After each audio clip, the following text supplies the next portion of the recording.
नमस्कार।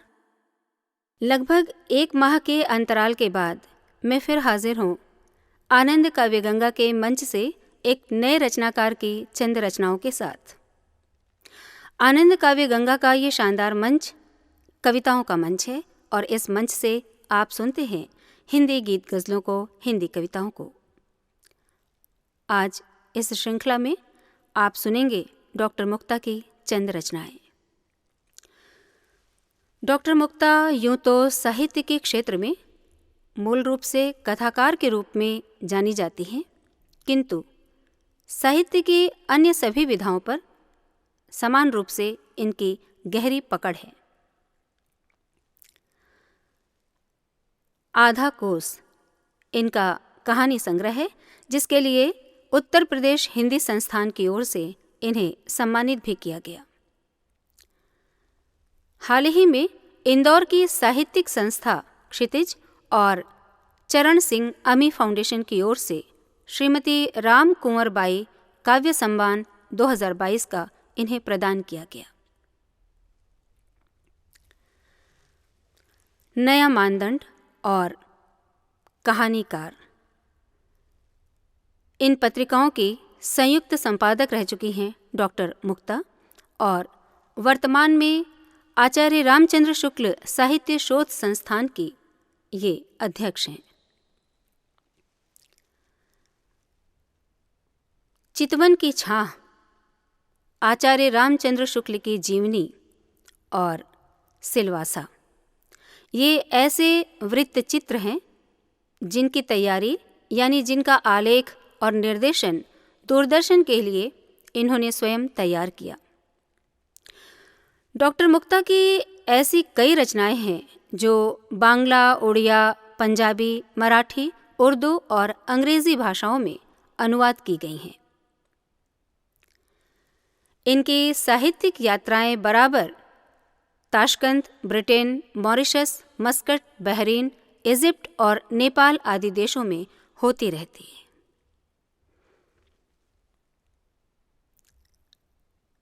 पिता के बाद इनकी एक ऐसी रचना है जो एनसीईआरटी की ओर से वसंत भाग 3 यानी कक्षा 8 के हिंदी पाठ्यक्रम में शामिल की गई। शायद ही हिंदी का कोई ऐसा छात्र होगा जो हिंदी साहित्य की पढ़ाई करते हुए हिंदी साहित्य के इतिहास को ना पढ़े। हिंदी साहित्य के इतिहास के संस्थापक, आलोचक, निबंधकार आचार्य रामचंद्र शुक्ल की प्रपौत्री हैं डॉक्टर मुक्ता। और अब आनंद काव्य गंगा के इस मंच से आप सुनेंगे डॉक्टर मुक्ता की चंद कविताएं, चंद रचनाएं। डॉक्टर मुक्ता के साहित्य पटल पर, उनके साहित्य आकाश पर जो सूरज उगता है वो पुरुषवाची न होकर के स्त्रीवाची सूर्य है। इनके साहित्य लेखन का केंद्र स्त्री विमर्श है।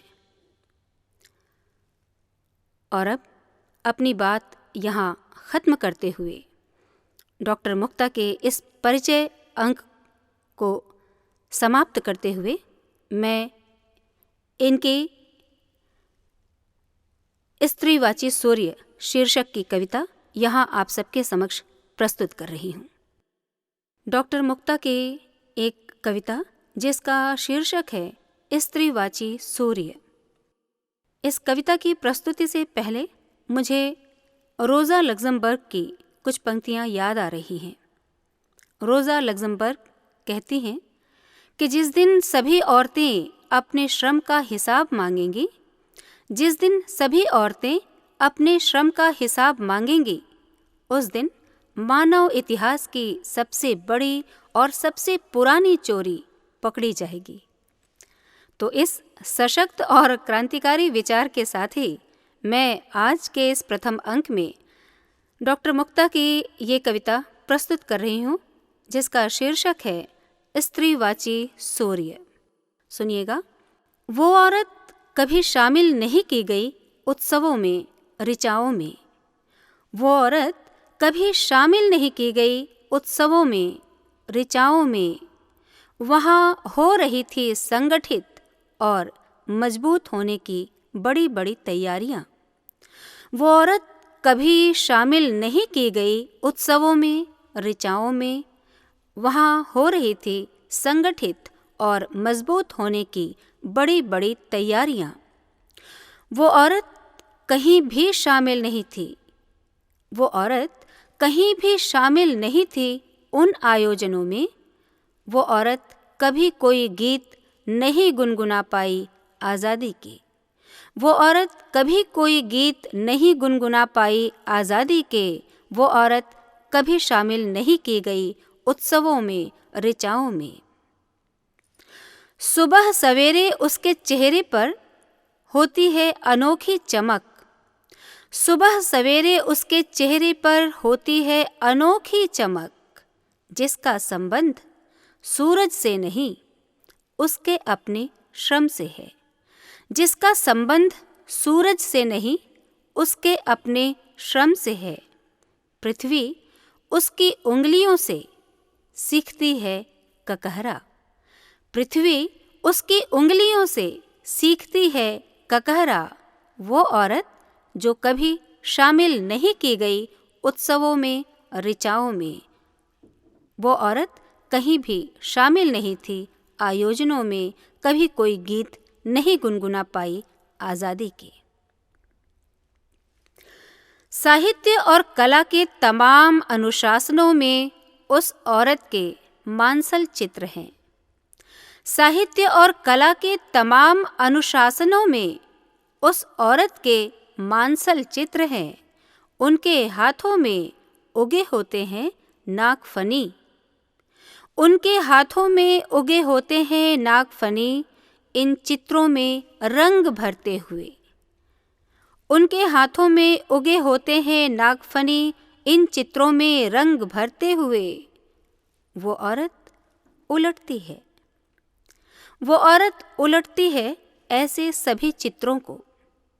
वो औरत उलटती है ऐसे सभी चित्रों को। उसकी गर्वीली हंसी भेजती है लानतें। उसकी गर्वीली हंसी भेजती है लानतें गुलाम नायिकाओं पर। वो औरत उलटती है ऐसे सभी चित्र को। उसकी गर्वीली हंसी भेजती है लानतें गुलाम नायिकाओं पर। वो औरत बढ़ रही है नए संशब्द की ओर। वो औरत बढ़ रही है नए संशब्द की ओर।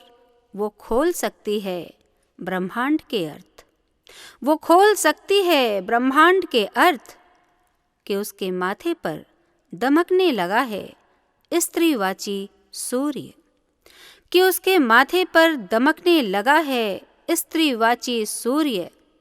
वो औरत जो कभी शामिल नहीं की गई उत्सवों में, ऋचाओं में। वो औरत जो कभी शामिल नहीं थी उन आयोजनों में। वो औरत जो कभी कोई गीत नहीं गुनगुना पाई आज़ादी की।